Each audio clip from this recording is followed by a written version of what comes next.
Take two, man.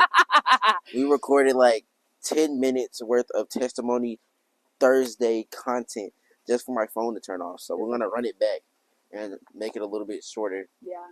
But yeah. So welcome back to Hi. Testimony Thursday. Today we have my good friend Ari. And yeah, she's gonna be telling us about her testimony.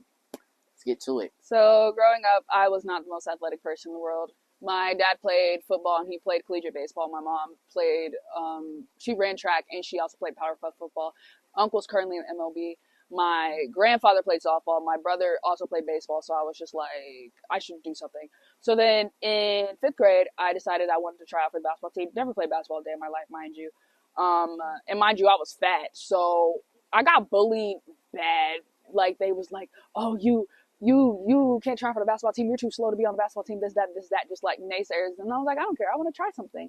So then I made the team and season was all right. Like I was still getting bullied in the hallways, but like I didn't care because like I felt like I found like me. Like I was like, okay, basketball's my sport. So then going into middle school, like I kind of put my whole identity into basketball. I was like, okay, this is what I want to do. This is like going to be my career, this and that. Like, and honestly, like my middle school season was actually not terrible. Like we won a few games. I scored points and I was really proud of myself and this and that. But I was still having people in the hallway like telling me, oh, like you're not athletic, this, that. And it was just, I mean, I didn't care until seventh grade. I started caring because it was like I would go throughout each of my classes every single day. There was always at least one person in each class that say something to me about my athletic ability and just like about how like athletic I am.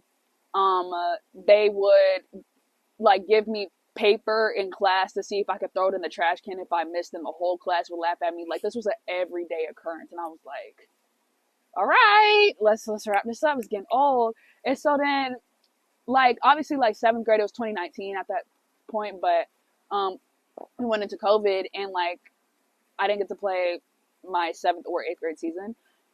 And it upset me a lot because, you know, basketball was my thing. Like, and not only that, like I was alone, like I didn't have nobody to talk to. And at this point in the story, this is when you lean on God. Did not do that. I looked at God. I was like, why'd you let me go through all this stuff?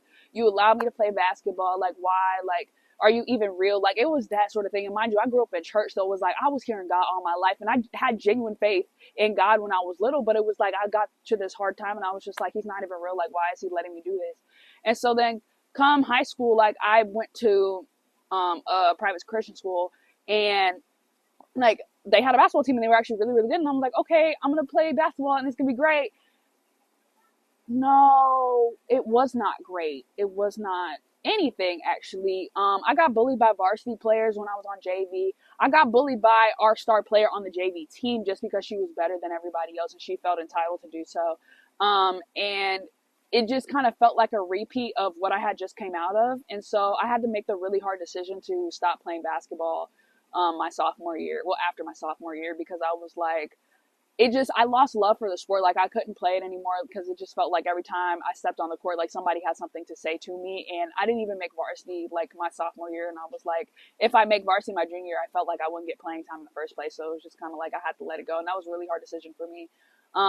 But this whole time, like I had been doing track, and I was like track was cool. Like I really only joined it because I wanted to be fast. I'm not fast. I might be now. I don't know, but like I'm. No, she's not, y'all. She lying. I wasn't fast back then. Like it was just kind of like, I don't know. I tried running sprints. I tried doing long jump, triple jump, high jump. I cannot get off the ground nor soar. So I don't know why I did that. So then my head coach was like, well, how about you try throwing? I was like, throwing? What? Okay. So then like, I just did it for sport. Like it wasn't nothing crazy. I didn't really feel no type of way about it. But then like junior year, like I finally like reached 80 feet, and like my coach gave me a medal for it. Like it's not like I won it out of me, but he gave me a medal because he was genuinely proud of me. And that was the first athletic medal I had ever had. And like I played piano for this year is like my 15th year of playing piano. Like I did piano competitions, a bunch of piano recitals. So I had countless and countless trophies and medals for piano. That was my first athletic medal I have ever gotten in my entire life. So that kind of gave me motivation. I was like, okay, I'm not bad at this sport. Like I can do this. And so like my junior season really well. And then I was like, oh my gosh, like senior year's coming up. Like I'm not going to do this no more. Like this is really sad. And so Like, I remember when senior year started, like, all I could think about was, oh, I can't wait to do track again. Like this is gonna be my last time, but I want to make it the best time, you know. So I was sitting in class one day, and like they have them people who work at the office or like the student assistants came in, gave my teacher an envelope. He looks at it, he's like, and then he handed it to me, and I looked at it, and it was from a college, and it said the athletic department. I'm like, what is this? Opened it, and it was like basically they wanted me to come throw at the college, but it was a D3 school, and I was like, they don't really give out money, but it gave me motivation. I was like, okay, I'm not just a regular face. Like people see me. Like I just got a letter from this college. I'm like, okay, so I should reach out to other schools to see if they want me. So that's what I did. Like I started emailing different schools that I was interested in going to, and I didn't get a response to any of them, by the way, but it was just a thought, and I was like, okay, well, whatever. And so then by the time November came, I knew that I wanted to come to West Georgia. So then I was like, okay, let me email them. Literally within 5 minutes of me emailing them, I got an email back. I was like, oh my gosh. Like that like stumped me. I was like, Mom, look at this. And so then like I talked with the sprint coach, and it was really, really great. And we set up a phone call literally on my birthday. And she was like, yeah, like what, she told me all about the program and just like what they were about. I'm like, okay, cool.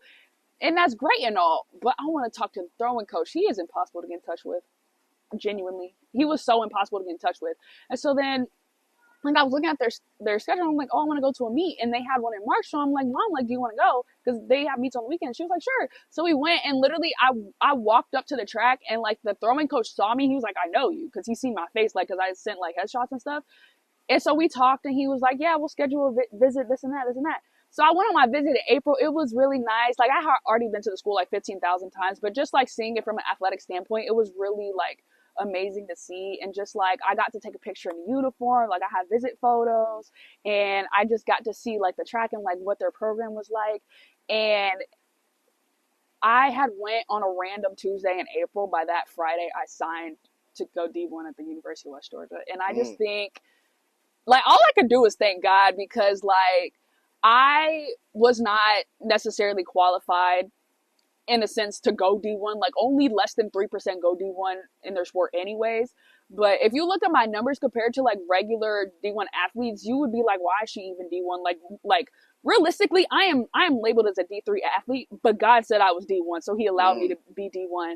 And so yeah, literally all I could do is thank God, because I wouldn't be here without him. Like I'd be here, but I wouldn't be on the track team without him. Like, and that just told me like that whole, like just thinking about that, it told me that no matter what, you got to do it God's way, whether you believe in him or not.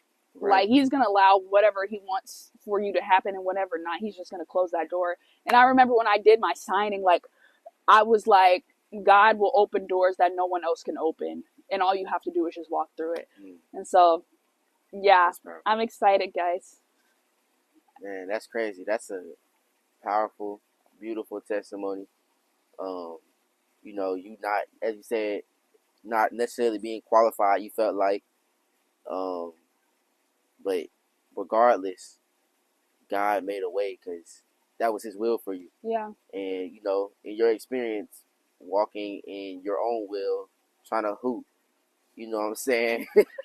couldn't even hit a proper cross. You feel me? A little hezzy pull. You couldn't even do it. Could not. I mean, we went to go hoop in the campus center not too long ago.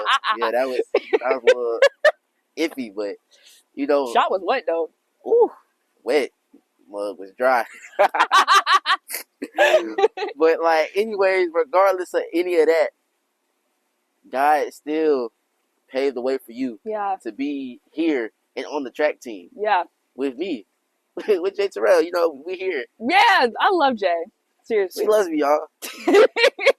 Well, yeah, that's beautiful, man. Yeah. So if y'all feel like y'all in a place right now where y'all feel stuck, y'all feel like nothing's going anywhere in what you want to do, maybe that's the issue.